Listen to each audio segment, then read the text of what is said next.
Hi, this is Gene Acasella from Port St. John, Florida, and you're listening to the Really Big Barbecue Central Show.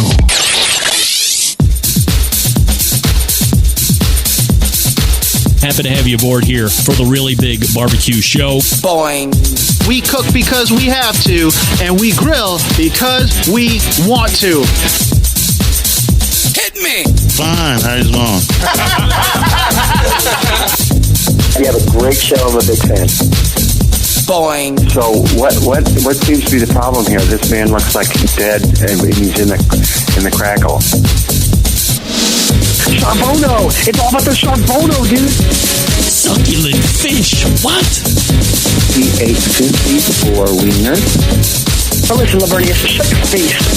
I'm shaking like a dog shit peach seeds. We have top men working on it right now. Top men. And just like that, we are into the second hour of the Barbecue Central Show. We do it live here every Tuesday night from 9 to 11 p.m. Eastern. We talk about the highest level barbecue and grilling items of the day, news stories, rumors, scuttlebutt. Boing. Guy the cooking sim. Boing. Sage advice indeed. Hit me. This show originating from Palm City, USA, Cleveland. Still to come on the show tonight, Sam the Cooking Guy will join us in about 13 minutes. And then Charlie Eblen from Single Tree Barbecue will close out the show 35 past the hour or so. We say good evening to those of you watching the show tonight through one of our video streaming platforms. You can go to Facebook and Twitch /BBQ Central Show if you want to watch it there. You can also watch through through YouTube, which is youtube.com/@BBQ Central Show. There is a chat going on, and we also have a brand new YouTube poll question of the week. And I'm asking you this. If you had the opportunity to taste it, would you try cellularly cultivated beef? Is it yes, or is it a hell no to the no? And 67% of you now are saying, hell no! I'm shocked it's that high. I thought we were a little bit more progressive. I thought we were a little bit more in tune with ourselves. I also thought we were a little bit more understanding that everybody might not be in the same meat position we are here in the States. So if other people wanted to have protein available, but they can't do it in the traditional ways like we can, this might not be a bad idea. As I said in the first hour, we have some other people as quickly as next week, might be the week after. They're going to come on and talk a lot more about it from the cellularly cultivated meat side of things, or at least what they're following. After we had a great interview with Tom Remley from Remley Custom Beef last week. Coming up on the best moments of the Barbecue Central Show in 10 minutes or less is coming Friday, episode 298, taking you back to September 11th, 2012. 6 days from now, we will be at the 22nd anniversary of the attacks of September 11th, 2001. 22 years.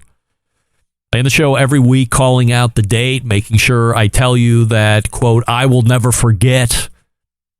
And I hope that you will never forget. But the bottom line is, as time passes, and those of us who lived it begin to die off, it will ultimately become a moment in time only to be learned and or watched on TV or YouTube through researching and reading online news articles from that time. Like, that's actually going to be a thing. When you want to learn about 9/11, you're going to have to go watch it on YouTube. You're going to have to go online and research it. Because we'll be dead. The people that lived through it. My oldest was 4 months old. She doesn't remember that event at all. So her generation is really the first who don't remember happening in real time, which means the connection to that event dies with me, dies with you, dies with those who are old enough to remember that day and how it made you feel inside, scared, unsafe, threatened, wondering what was going to happen next. having gone through the pandemic and also September 11th. From my end of things, you can't even compare them. So different. Through the pandemic, I was never scared. I never felt unsafe during the pandemic. Maybe because I'm a simpleton. Maybe because the world was also going through it at the same time. Who knows? But when September 11 happened, it was different. And I'm not foolish enough to think this won't become like every other major event in United States history, one you just read about or talk about. But I lived this one. So I want people to know about it, and I never want anybody to forget about what happened that day. So Friday, you will hear my thoughts and my look back on that event, which at that time was 11 years after the attack. So we're equally distant. So what you'll hear Friday, 11 years after it, and then on September 11th in 2023, it'll be 11 years after that, 22 years, if you can believe it. You can subscribe to the show, and that's the only way you can get the best of, by going to thebbqcentralshow.com/subscribe. And if you would like to hear another guest or segment that you think has been lost in the archives, which are now extensive, you can email John, Jon, at thebbqcentralshow.com and let him know what you would like to hear. I do want to mention, as I had said a couple minutes ago before we got into what was going to be happening on Best Of, Remley Custom Beef was a guest last week, Tom Remley. And in advance of the segment, I didn't request it. He just wanted to. He sent me some of the beef that they're making. So he sent me some chuck eye steaks and Korean style short ribs. Is that right? And he also sent me a skirt steak. So they showed up frozen. And they went right into the chest freezer in the garage. And to me, out of sight, out of mind. And I didn't get to him right away. And then after he showed up on the show during his segment Tuesday, I was like, you know what? I got to go out into the garage right now, pull that stuff out, start to thaw it, so I can eat it and at least give him some feedback on the meat. And I did the chuck eye steaks and the skirt steak yesterday. So, and now this is just if you recall, Tom is doing two different types. So he has a Wagyu breed, and then he has the Maine Anjou normal beef, and then a Maine Anjou cross for the Wagyu. This was just the regular Maine Anjou. The chuck eye steak was good. Been a long time fan of chuck eye. Great value cut. A lot of great beef flavor, like real beef flavor. I'm telling you what, that skirt steak might be the best piece of beef I've had in 2023 so far, and I'm not kidding. Inexpensive cut. One that I can't find readily available here in Cleveland. I would probably have to go to a butcher if I wanted to get it. I can't go into a lot of the grocery stores to get any of that. But this stuff from Tom Remley, holy moly, buttery, huge beef flavor, and I cooked it over the charcoal on the Primo, had that thing ripping hot, flipped or inverted the grill grates so they would even get closer to the charcoal, and then just went to town at high heat, kept the lid off so those coals were just ripping. And it was 30 seconds flip, 30 seconds flip, 30 seconds flip. Got it to a nice medium rare, maybe just cresting above medium rare plus, and let them sit for a few minutes, and then cut them in half, and then cut them across the grain. Holy moly. A double secret steak rub from Sterling Ball's Big Papa Smoker line. Also some Cash Cow, same place. To season, very simply. I just sat there and ate a whole half of it. So, half a pound right into my face yesterday. Saved the other half, reheated it gently for dinner tonight, and was almost just as good on the reheat. Now, I did message Tom this morning directly and said, I got to know, is this inside skirt steak or outside skirt steak? Tom doesn't know. He said, I don't know. I've also can't really research because I've been handing out thousands and thousands of samples at the Minnesota State Fair This past weekend has been 90 degrees plus every day, and quite frankly, I'm pooped. I want to go to bed. Leave me alone. So I don't know if he's going to dig into that any further so I can tell you specifically, but I would urge you, if you are looking for skirt steak and a good one, and I don't know how many options there are on his ordering, maybe it's just skirt steak. You would have to look. I'm putting my stamp of approval on it. Like, this was, as I said, might be the best cut of beef I've had in 2023. I've been to some pretty great places this year, traveling through volleyball, traveling for work business, traveling for other reasons down in Houston. And I've had my, well, I'm not going to say, I've tasted some really high quality beef. This is ranking right up there at the very top. So, Tom, thank you very much for the sample. Appreciate it. And I'm telling you, I want to go to Remley Custom Beef and order some up for yourself, and then you let me know. Now, again, let me caution you. I just thought of something. I got to write it down. Okay, I got it. I got to caution you. Shows up frozen. So if you're getting it, make sure you have a day or two to thaw it. Don't do it all crazy fast or anything like that. Let it come up naturally. And I think you'll be pretty happy with it. You order some, you try it out, you tell me if I'm a liar. He's not a sponsor of the show. He sent me some, and I'm telling you, I was gushing with how great it is. Speaking of Big Papa Smokers, let's talk about them right here. Why not? Listen up, gang. Our friends at Big Papa Smokers have something special just for you, listeners of the show, whether you're a seasoned pitmaster or a grilling newbie. Big Papa Smokers is your one-stop shop for all things barbecue, from their championship rubs, mouth-watering sauces, essential accessories, drum smokers, you name it. They've got what you need to take your food to the next level, whether you're both a competition circuit or if you're just in the backyard, doesn't matter. And you know the cherry on top now, right? This month, Big Papa Smokers is offering the listeners of the Barbecue Central Show an exclusive deal. Only you guys and gals. Use the promo code REMPE, R-E-M-P-E, at checkout. That's R-E-M-P-E. You'll get $10 off your next purchase of $50 or more on rubs, sauces, accessories. That's 20%. Imagine the possibilities. Evaluate your ribs with Big Papa Smoker's Sweet Money Rub, my favorite. Or add Big Papa's Desert Gold to your chicken or vegetables, or better yet, pick up Big Papa Smoker's Double Secret Steak Rub and add that to your steak like I did with the skirt steak last night cooking on the Primo. Don't forget, no matter what, use promo code REMPE at checkout and claim your $10 off the next order of $50 or more.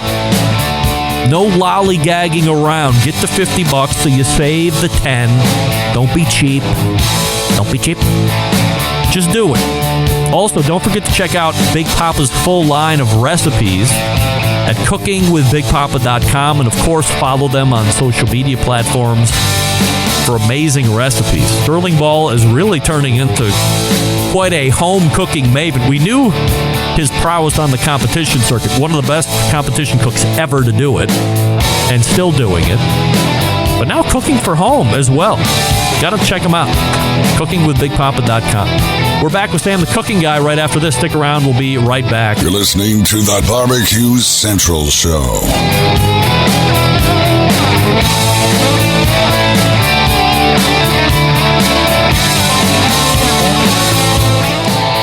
Howard Stern, Jim Rome, Dan Patrick, and Greg Rempe. The Mountain Rushmore of talk show entertainment. Now, let's get back to the Barbecue Central Show. We welcome you back. This portion of the show being brought to you by Pit Barrel Cooker, the most unbelievable outdoor cooking device on the planet. Currently available in 3 sizes with a host of accessories to choose from. Doesn't matter if you're a beginner or professional. This is definitely a cooker you want to add to the arsenal. Visit pitbarrelcooker.com and tell them the Barbecue Central Show sent you. And by the way, I didn't get any confirmation that deal on the PBX is over with. So if you want one, go to pitbarrelcooker.com, send them a note, tell them you would like the deal on the PBX, and I'm sure they will hook you up. And it's over half off, so I think delivered to your door it was $300 for the biggest one that they offer, which is a great deal. So again, pitbarrelcooker.com, and then shoot them an email. Tell them you want the PBX deal and tell them the Barbecue Central Show sent you. It is that time of the month once more where we welcome in our favorite YouTube cooking personality, cookbook author, TV show host. That's right, my pal, the Barbecue Central Show's guest Hall of Famer, Sam the Cooking Guy. Hey, Sam. Can you hear me? Yes. Can you hear me? I can, but I generally hear myself louder in my ears than I don't right now. So as long as I'm fine for you, because I know you've had a shit ton of audio problems of late. Don't I know? I do not want to fucking add to that, buddy. No, you hear it just fine. I wonder, do you have like buttons on the mic that increase or decrease your audio volume listening? No, I can. No, not on. Yeah, but I can't seem to work it. It's they're always green, and right now they're not. Yeah, I always have a tendency to hitting the mute button when I'm trying to raise or lower the. How's that? Is that better? Is that good? I mean, your level was fine to me. So then fine. Then I'll leave it. Then I don't care. Yeah. Well, all right. Okay. We have a YouTube. I do like to hear myself. Oh, sorry. Go ahead. No, you do like to hear yourself. You like to self-monitor. I do like to hear myself in my ears. Yeah, self-monitor. Yeah. But whatever. We have a YouTube poll question of the week that I'm getting every guest's answer to or opinion on, which is this. I'm asking everybody in the world tonight only. If you had the opportunity to taste it, would you try cellularly cultivated beef, yes or no? Of course. Without prejudice? Just of course. No, of course. I'll try anything. You might be surprised. You might be surprised that 67%, and by the way, this is down from 80% earlier in the show, but 67% are saying hell nah to the nah. They don't want to try it. Why? They don't know what it's going to be like. I don't know. That's what I said. What was your answer? I would absolutely want to try it. Look, I'm up for anything. I ate raw chicken in Tokyo. It wasn't the plan. I didn't know it was raw chicken. And obviously I'm fine for it. And I was fine for it then. But if somebody said to me in Tokyo, we have a thing, it's raw chicken. I know people generally think that's dangerous, but it's fine. Would you like to try it? I'd be, of course, I'll try. I'm up for anything. I don't know. The only way you learn is by trying. If you don't push yourself, if you don't try new things, for the cooks at home, if you don't like, I don't know, lamb, for example, or onions in your case, if you don't try them, you're never going to know if you like them. Yeah. If you just have a mindset that says that is off limits to me, I mean, I think you should open up and try new things. You know, at the end of almost every one of my YouTube episodes, I say, don't eat the same thing all the time. Try new stuff. And I truly mean that. I really do. So eat more onions, douche. Look, and for the people at home, for the people that are saying they're not going to try that cultivated whatever it was, yes, try it. Who cares? What's going to happen? In my defense, I have tried onions on any number of occasions as recently as just a few weeks ago. Oh, stop it. I'm not kidding. You're like a 6-year-old. No, but see, I'm not, I wouldn't necessarily quantify myself as a courageous eater. However, no, you're not. You are not a courageous eater. I'm not scared of onions. I have tried onions a billion times, and every time I don't find them palatable. So I try. I did when I was drinking. I didn't like wine for the longest time, and then at some point my palate changed, and then wine was agreeable to me, and then I really got into wine. Here's my suggestion: start drinking again, and you might like onions. Yes, start drinking again. I might like everything again. Of course. Listen, my dinner tonight was a giant handful of diced red onion, softened until it really got beautiful and caramelized. Yeah. Some steak from last night cut up about the size of the onion, only in for about 30 seconds, and then a beaten egg and that was it. That was my dinner. High protein. And it was fantastic. That's generally how I try and eat. And by the way, I've taken up your treadmill thing. I do that every day now. I've done that for the last month. Are you at 12% incline? No, I'm not there yet. Yeah. But I've lost 5 pounds. Good for you. By the way, I can tell you look great. Even better. You're so sweet. Did you know that Aaron Franklin was selling a line of barbecue pits? No, I don't think I'm as dialed into your world as you guys are. I like to think of myself as your fringe guest that comes on that's not so, barbecue centric nerdy. Yeah. No, but I like that. I am a fan of him. Yeah. I do like him. I do like his casual style. Because I think he has that. He's not anal. He's very much like, you can do this and just do this and do this. No, I didn't know he was selling pits. That's good for him. Did you watch? I suppose it's about time, though. No, I don't know. To me, I see his success in the restaurant world, and I never pegged him for somebody that was such a tinkerer or fabricator on his own. But as I talked to some other people in the industry, they knew this was his wheelhouse. Like, he's just that guy that loves to build stuff. And I don't live in that world anyway, so I never think anybody's like that. I just figure stuff just is made by magic. But he makes his pits, and he has a hand in how they're developed. And to hear him talk about those pits, I saw his video interview that he did with Jeremy Yoder, the mad scientist barbecue. And, Aaron's side of that was pretty mesmerizing as he was talking about stuff that some might find boring, but the way he brought it across was kind of magical in a way. Look, here's what I find interesting. I like passion no matter what the topic. Somebody can be talking about some nerdy thing that I really don't have an interest in, but if they show passion for it and a love of it, and they really try to encourage other people to understand it, that I dig. And I watched one of his maybe early videos. I don't know. It was a pretty basic, like how I cook a whole brisket. And there was nothing fancy about the pit. It was a smoker. It was no big deal. And he barely talked about it. It was more about the protein itself, which was great. That's really what was the intent of the video. So now to see him venturing off into that, I mean, I like that. I do. And I hope he does well. I'm a fan. I'm pretty sure. I'm a fan of his style. Yeah. I'm pretty sure that the pit you saw in those videos, which I think were put out by PBS, Smoking with Franklin or whatever it was called. Yeah. Those were probably early prototypes of what's on the market now. It's only one size. Interesting. It's one price. Yeah. He's looking to set up dealers across the country in those specialty stores. And what is the price? I think it's $5,150. So it's what? $5,150. What? $5,150. I heard that. I'm having trouble understanding that. That's what? Yeah.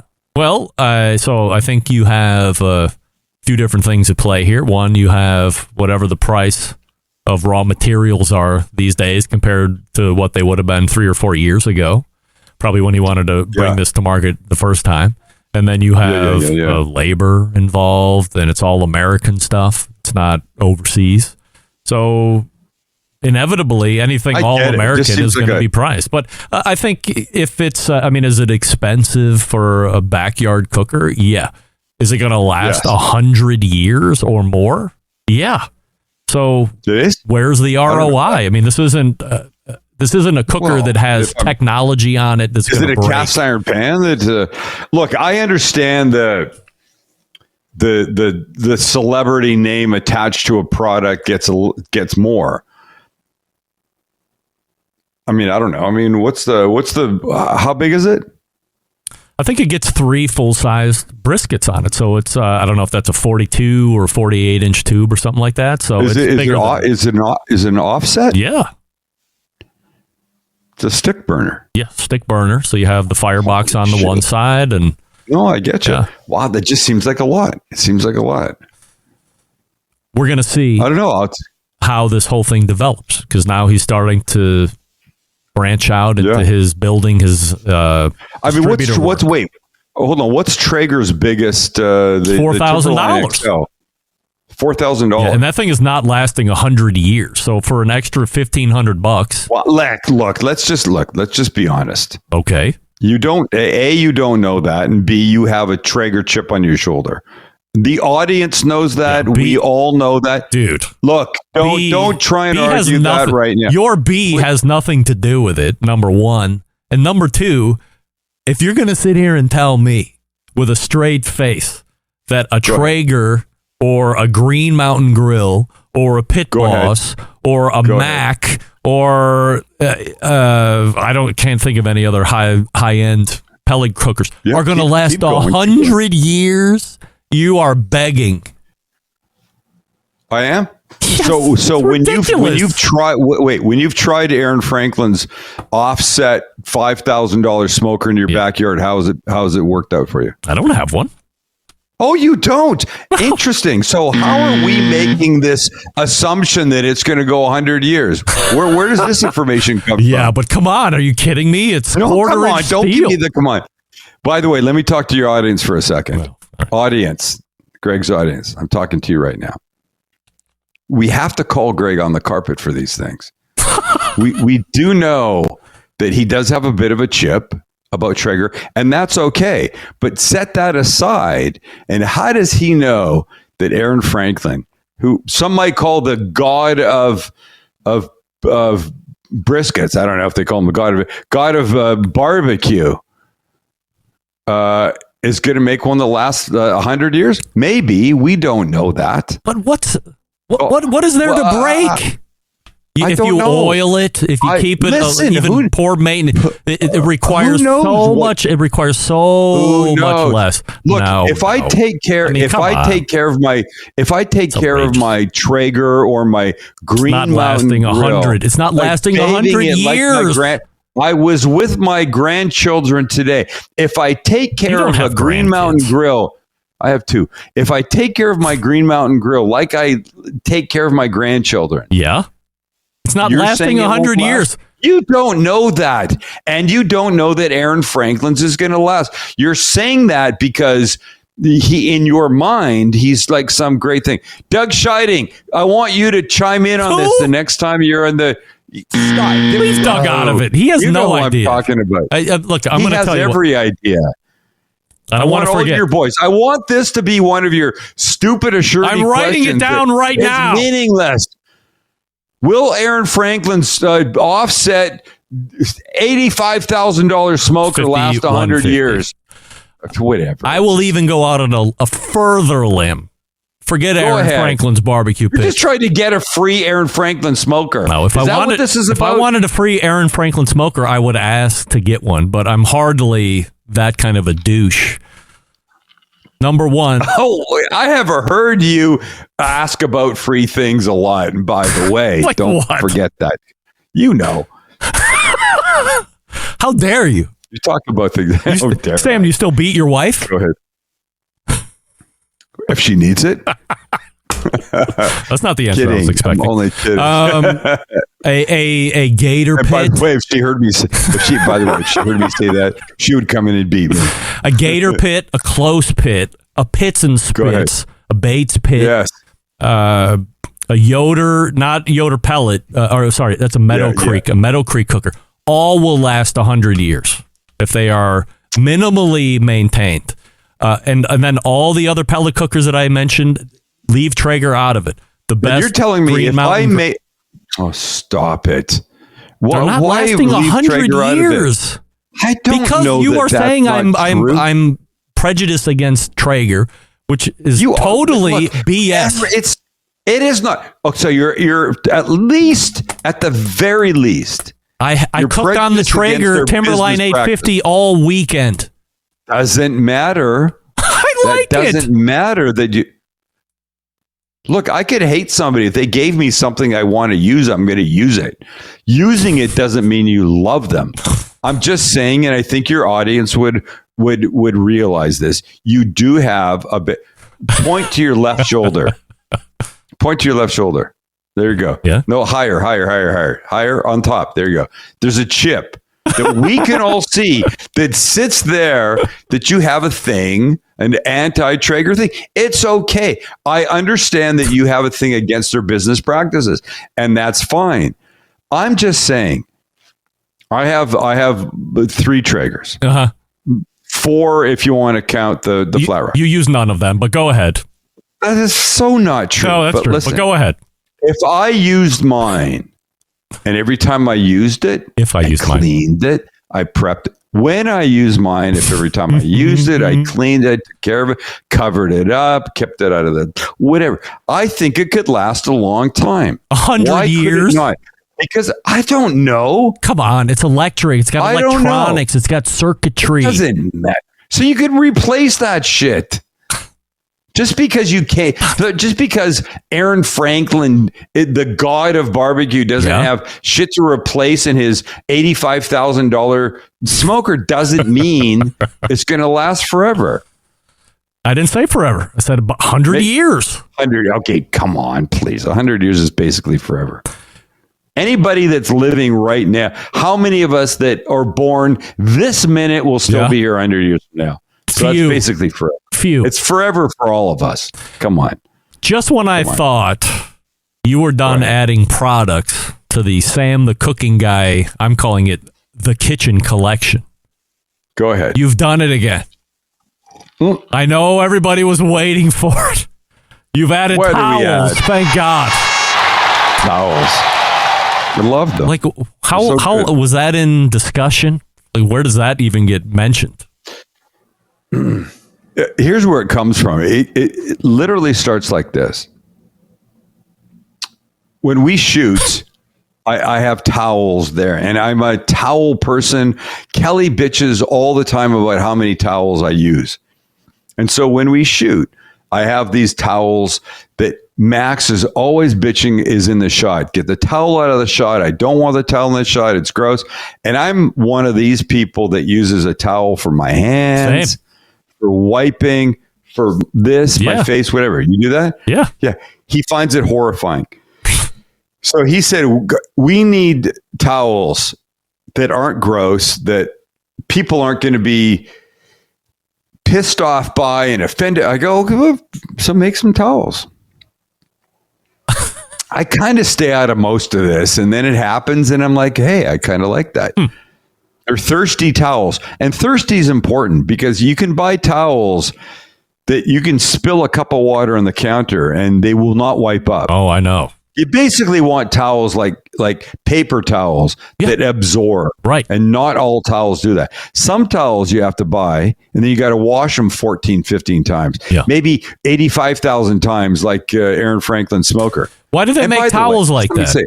And why do you hate Aaron Franklin? You're talking large shit by the way, on him for I've no already reason. said, no, it's the price that I don't quite get. I'm a huge fan of Aaron Franklin. I've watched his stuff. I appreciate his style. To not like that price, other than the fact that you don't. And by the way, neither do you. Whoa. You have no basis to like that price. I didn't say anything about the price. You're the one that's bitching and moaning about it. You're defending Aaron Franklin like he's not defending, merely bringing up talking points. No, defending. And I'm a huge fan. I think I might be a bigger fan of Aaron Franklin than you are. I just don't get the price. I don't think a $5,000 smoker is a backyard smoker price. I don't, especially a pit. But that's especially an offset. But that's me. What do I know? I don't own an offset. I've never had. I don't even know if I could use one. I would get it. And I would go, what do I put in there, and how do I do it? And I'd have to go watch an Aaron Franklin video to do it. All right. Well, and by the way, my cast iron pans are not cheap. I wish him the best of luck, and I hope he does it. And maybe one day I'll buy one of his offset smokers because I would like to. Listen, I hear you all you nerdy guys talk about the offset pits, and I'm a little jealous because I've never used one. I don't know how, and I feel like for me, it might be more work or more of a learning curve that I'm prepared to do. But I don't think you're allowed to use one out in California. No, are you allowed to burn wood out there? I don't think you are. You can burn wood out here. Can? By the way, that makes me remember. So I'm 64, and I remember being maybe 10 or 12, living at home in Vancouver, Canada, and in the fall, walking home from school, you would smell this amazing smoke smell. And it was because it was dads in those days, pushed all the leaves off the lawn onto the street and then set them on fire. Yeah. And that was honestly, I need to find a pile of leaves this fall, if we even have any in San Diego, and set it on fire. Because the smell of that is so heartwarming. Oh yeah! Remember that stuffing casserole you told me that Becky made? Yes. That. What did you say about that? It was heartwarming, comforting. Yeah. The smell of the burning leaves is really comforting to me. Yeah, we did when I lived in upstate New York. You would rake the leaves from the front lawn all the way down onto the street, and everybody in every house set them on fire. Burning leaves smell great, hands down. I think we should be allowed that one day a year. Would it be that bad? I guess there's fire potential. Ember floats away, lands somewhere dry, and now you have a fire, and we know what those are like anymore. I don't know. Maybe a controlled burn or something. Maybe I need to just bring some leaves into my fireplace. Because the smell of everybody within the sound of my voice, the next couple months, leaves are going to fall. Get a big ass pile of them, put them in your fireplace. Yeah. If you don't have a fireplace, put them on your barbecue. Light them on fire. Yeah. Just with a match. Nothing else. No food. Of course not. No food. And you don't need is that the shit that the people spray on? What's that stuff? That oil shit that stuff people, lighter fluid. Oh. No. By the way, if you can hear us right now, fuck the lighter fluid. Throw it out. Never use it again. It's the worst product ever. You need to do that. You need to do a segment on this. What not to do when you're barbecuing. All right. Why don't we do that next month? I'd like to do that. Let's put it together. Thank you. Oh, wait. You're not going to be here next month. No. We'll do it in December when you come back, because November sounded like it was in question, too. But, in November, I'm going to be in Mexico, the same place I was a couple years ago. Yeah? 2 or 3 years ago. You did a segment from Mexico. I did it. Yeah. I did it. Bring your microphone. So maybe we can do it. Don't duck out. It just depends on the timing. And come on, I did it. Okay. All right. We'll talk about it. I don't want to miss too much. All right. I don't want to miss too much. I know you have another guest, and that's important. And Sam, I should go. You said it all. Thank God. I did. You've said it all once more. Thecookingguy.com is the main website, but you can go to his store, shopstcg.com, and buy 2s and 10s of towels and cast iron pans. It will last as long as Aaron Franklin's $85,000 offset. $85,000 offset. Right. And we won't see him next month, but maybe in November we'll see how it goes. Sam, always appreciate the time. Thanks so much. My pleasure, my friend. What's Sam? Nice talk. Well, when I was talking to him on the phone a little bit earlier, I said I have this whole thing that I think we're going to be talking about, and there's a good chance we might not talk about it at all. And guess what? I was right. We didn't talk about it at all. All right, Charlie Eblen is ready to go from Single Tree Barbecue. We'll get to him here in just a second. But I'm talking to you about Primo Grills. That's right. As I had mentioned 25 minutes ago, fired up the Primo. Here's what I've really come to know now that I'm cooking a bunch of different proteins on it. First of all, you get this thing going. Very easy to do. Don't let anybody tell you that lighting a ceramic cooker is really tough. I don't know how to do it. You got to have all these different contraptions. You don't. You can do it easy 2 different ways. You can fill up a charcoal chimney with like 20 coals or some lump charcoal.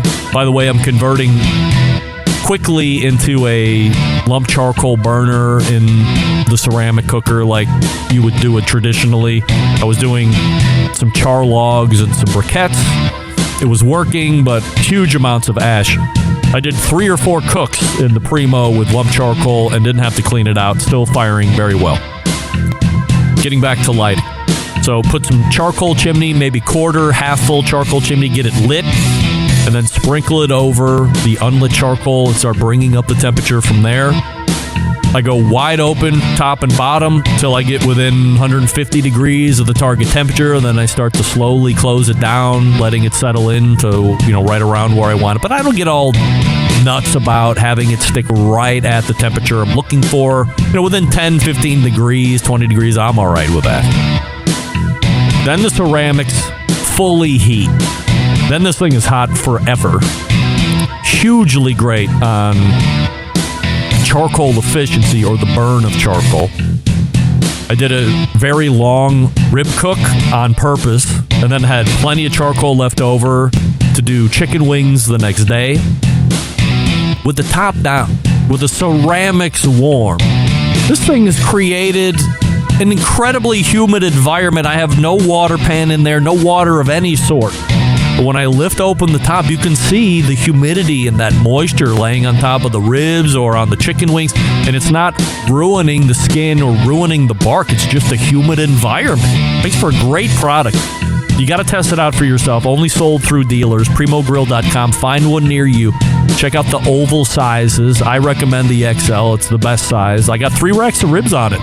Full racks of spare ribs over the weekend, and they cook great. Holds temperature forever, and then shut it all down. It'll eventually put itself out, but it takes hours, but you can reuse the charcoal. PrimoGrill.com. That's PrimoGrill.com. And this coming weekend is the Primo Bash out there in Illinois, too. So you can check out the factory there, see how everything's made, hobnob with the big shots down there. It's the Primo Bash. We're back with Charlie Eblen right after this. Stick around. Be right back.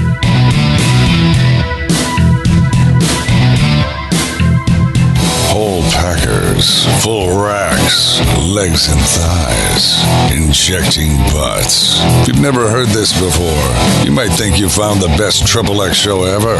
Let's get back to the most homoerotic host out there today, Greg Rempe. Welcome back. We thank Sam the Cooking Guy for joining us last segment. TheCookingGuy.com, his website. You can subscribe to his YouTube channel, where almost 4 million of you are. YouTube.com/@TheCookingGuy. Or maybe it's @Sam the Cooking Guy. Closing the show tonight, someone who has aspirations of becoming, quote, the Nike of barbecue. He also has a large event coming up this month that will benefit some local veterans in his area. So we will welcome in owner of Single Tree Barbecue, Charlie Eblen, joining us. Charlie, we have a YouTube poll question of the week here that we're asking everybody this question tonight. Want to get your input on it. If you had the opportunity to taste it, would you try cellularly cultivated beef, yes or no? I'd have to say it would not be a want to, but I probably would out of curiosity. All right, so we'll say yes. And you are on the far other side of this, where 70% of the voting public are saying no. They do not want to try it no matter what. That means 30% of us are. Now, I'm open-minded. I'll try it. That's no problem. See what it tastes like, because I want to see potential benefits outside the country. Maybe it doesn't end up being a success here for any number of reasons, but there are other countries that don't have the beef producing capabilities that we do, and if this gives them a suitable alternative, it's not breaking the bank, why not take a look at it or keep exploring it at least? So we'll see how it goes from there, but 70% are saying no, they don't want to do it. What's the background of Single Tree Barbecue, Charlie? Man, we started our company in 2020 in the midst of the pandemic. I was a restaurant executive and lost my job, and my wife looked at me and asked me what I was planning on doing, and And I told her I was going to be looking for a job. That's what I was going to do. And she said, why don't you stop depending on everybody else and start depending on yourself? This is what you do. It's what you've done most of your life and your career. And start your own brand and build your own business and lean on your own. Lean on your own back and not worry about what everybody else is doing. So we hit the ground running and started as a catering company and worked our way into a food truck, and now we've worked our way into a food truck, a catering company, and brick and mortar restaurant with a podcast that we're trying to run, and we're growing the brand that we have and looking at adding a second location next year. So this is all within the last couple of years? Since October 2020, so 3 years next month. Yeah, we've been hitting the ground hard. So trying hard to build community through undeniable hospitality and the perfect plate of barbecue. Does the background in the food industry help you get the ball rolling here? I would imagine there's probably not too many wives that would say, "Hey, forget about looking for another job. Just go ahead and start your own brand," and then have that actually go into food service of any kind, whether it be catering or the food truck or, heaven forbid, a restaurant. You're doing all of it.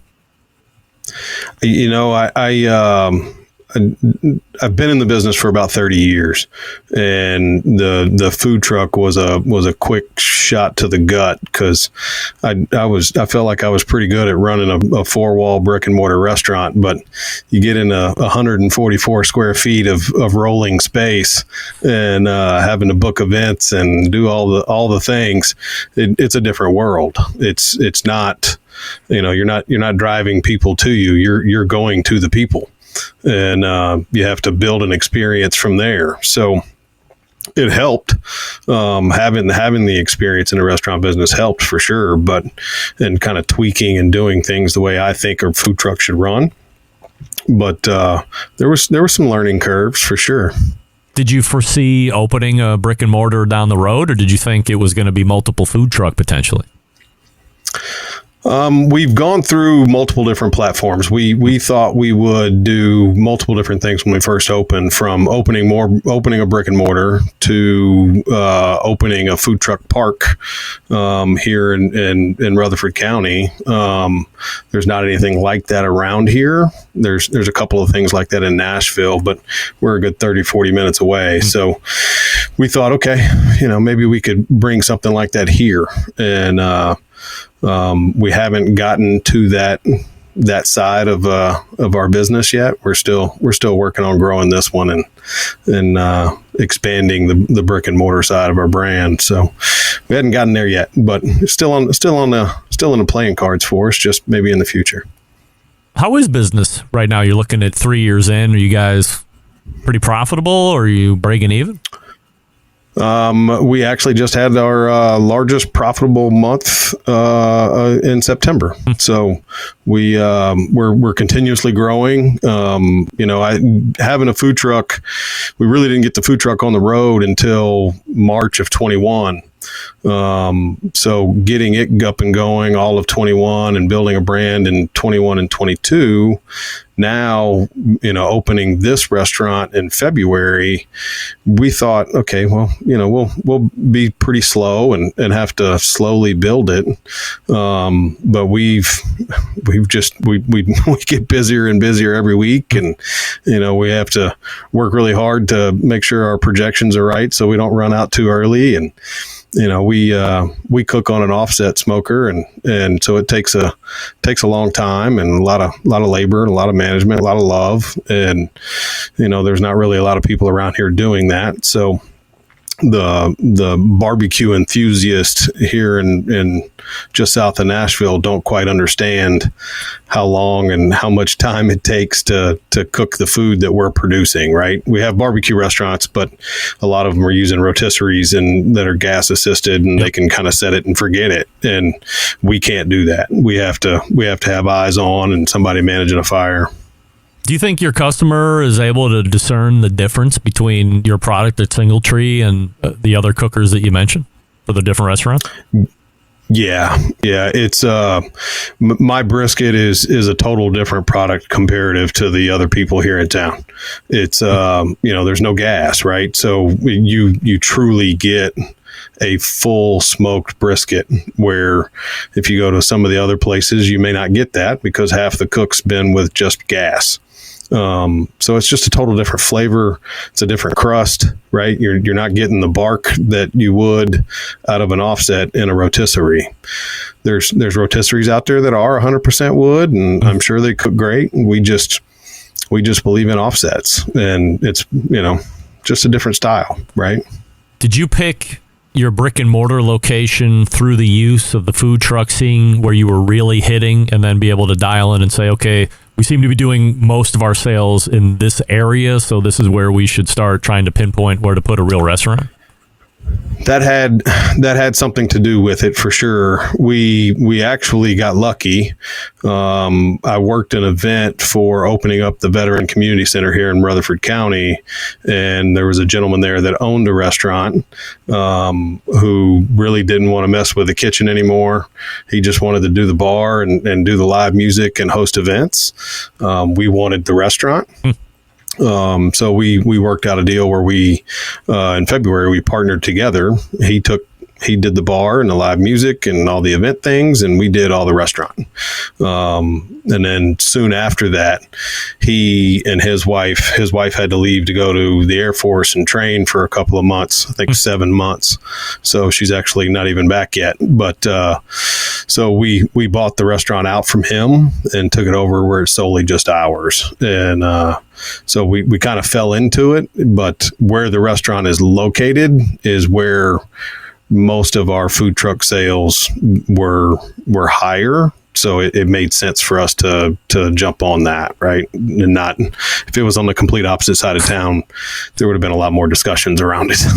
I mentioned in the open that you want to, or you aspire to become the Nike of barbecue. What does that mean? So, Nike was started and not in a fashion of, making running shoes. That's what they did. They produced, athletic equipment for people to use, but they were trying to build community. I think he said something along the lines of one time that, he wanted to be the street lights for the runners to get up early and go run.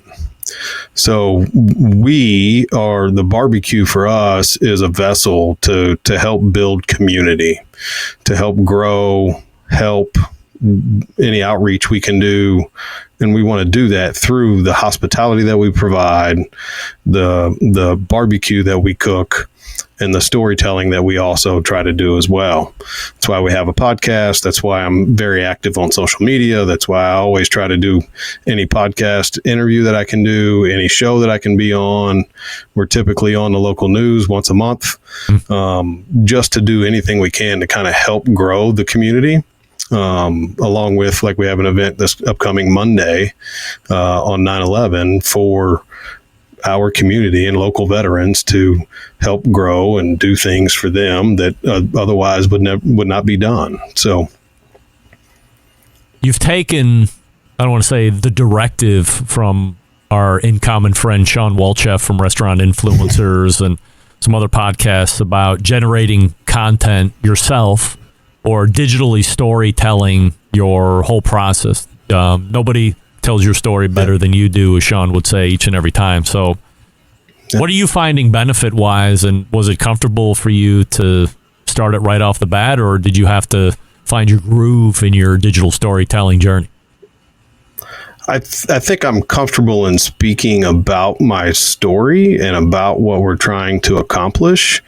I think, the first time I ever met Sean was in an Instagram live. We just popped on Instagram and started talking, and I was pretty uncomfortable. It was the first time that I had ever really had that kind of interaction with someone. The first time I went on a podcast, I was extremely uncomfortable. The first time that I was on the news, I had never done it before. So it took a little bit of time to get used to it and understand what I was trying to do. One of the biggest things that I found was or realized, I guess, was like Sean says, if you don't tell your story, nobody's going to tell it for you. Right. The way you judge how well you're doing with that is, can somebody tell your story for you? And if you can hear other people telling your story, then you're probably doing a pretty good job. We're in the process of, we've applied to be on diners, drive-ins, and dives. And I went to our local news station last week, Channel 2, and one of the first things that was asked of me before we were even on air was, "Hey, have you heard back from Guy Fieri yet?" And I said, "No, I hadn't heard back from him yet. We've applied, but we hadn't heard back from him."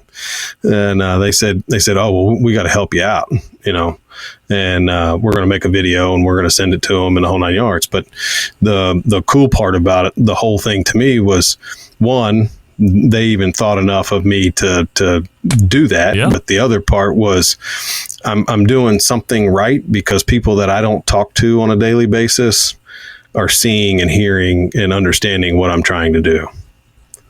So there's no other way to grow as rapidly and as best from a storytelling standpoint than the platform that we all have in our pockets. You just got to pull it out and use it. You had mentioned on Monday, 9/11, you have a big event going on to benefit some of the veterans out there. What's the event, and who can take part in it? Anybody can take part in it. It's the Veteran Barbecue Bash, Monday, September 11th. We're going to start at 5 p.m. It's all the money we raise that day is going to go back to local veterans. We plan to buy sporting event tickets to give away to local veterans who otherwise couldn't afford it, never had been to one, whatever it may be. We've partnered with a nonprofit called Minutes Wisely and Stop 22. Both of those organizations help with the prevention of veteran suicide. It's I'm a veteran. My grandfather was a veteran. We believe in our veterans. They're the backbone of the country and keep us safe every day. So we want to do everything we can to make an impact. I feel like as a business owner, it's my responsibility to impact the community I live in, not just a nice to. It's something that I have to do, right? So we got this huge event we're planning. We got multiple radio stations. Hopefully Channel 2 and Channel 5 should be here as well. We're going to have a cigar lounge. We're going to cook a whole hog. I think 50 racks of ribs, 80 to 100 chicken quarters. Wow. We got a silent auction we're going to do. I got a signed Tony Dorsett jersey we're going to auction off for a silent auction. It's pretty cool. And some other items I think some of my reps and vendors are going to give to us to help support the cause. We have a goal of $15,000 that we're trying to raise. So, the more we can get, the better. We don't have to stop at 15,000. We can go above that, but we're going to do everything we can to help make an impact right here where we are every single day. And when and where is that? It's right here at the restaurant, 2805 Old Fort Parkway, Murfreesboro, Tennessee. Single Tree Barbecue. We're going to rope off part of the parking lot. We're going to have a big stage out there, 3 or 4 local veterans, a big national touring band. One of the veterans is Sal Gonzalez, who was a runner-up on America's Got Talent. The band's going to be Mixtape, which is an 80s tribute band. Lots of good stuff. It's really cool. Malachi, Doc has traveled the world and sang for all kinds of people and veterans all over. So it's going to be a lot of fun. A lot of fun, and hopefully we can raise some funds and give back. Single Tree Barbecue was putting it on, and if you're in Murfreesboro, Tennessee, check it out. September 11th is coming. So if you're around the general area, take part and help out the veterans there while you're enjoying some great food and great entertainment. It's Charlie Eblen, founder of Single Tree Barbecue, the website singletreebbq.com. Charlie, appreciate you coming through tonight and telling us your story. Good luck with the event this coming Monday. Thank you, my friend. I appreciate it very much. You got it. Charlie Eblen right there. Once again, the website is singletreebbq.com. And appreciate him closing out the show strong this evening. And we wish him success on the big event coming up Monday. All the way back in the first hour, it was Malcolm Reed joining me, being off for a month or two and coming back bigger and better than ever. After Malcolm, it was Mike Lang from Another Pint Please. We're going to be joining forces in 18 days down in Hartville, Ohio. Looking forward to that. Mike will be doing live demos if you're going to be within a 2, 3, 4-hour radius of Hartville, Ohio on September 23rd. We're hoping that you'll come down and check us out and see what it's all about. Second hour, Sam the Cooking Guy, thecookingguy.com, his website, or shop STCG, like Sam the Cooking Guy, for all of his gear and new towels, too, by the way. Closing it out, Charlie Eblen, Singletree Barbecue. SingletreeBBQ.com for more information. We will miss it by a day, but Monday is a day I never want you to forget, September 11th.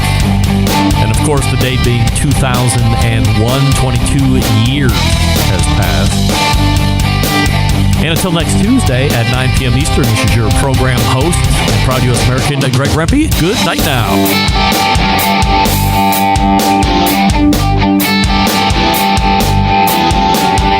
This is Michigan embedded correspondent John Solberg, and you are listening to the Barbecue Central Show.